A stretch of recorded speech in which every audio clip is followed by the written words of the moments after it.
Welcome to our video on fixing the sound issues with your Logitech G435 on Owealth apps. Let's start by exploring the features of this amazing headset. First, let's dive into some common reasons you may be experiencing no sound on Owealth apps while using the G435. Begin by checking your audio source and volume settings. Sometimes the simple things can make a big difference. Next, let's verify your Bluetooth connection. Ensure your Logitech G435 is properly paired with your device. It's essential to keep your audio drivers and Logitech firmware updated. We'll guide you on how to check for updates. Don't forget to check the Owealth app's audio settings and permissions. Make sure everything is set correctly.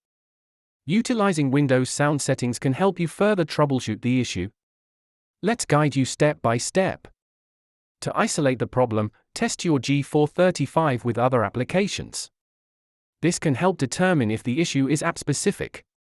If you're still having trouble, resetting your G435 headphones to factory settings might do the trick. Thank you for watching. We hope these tips help you solve your sound issues. For more resources, check the links below.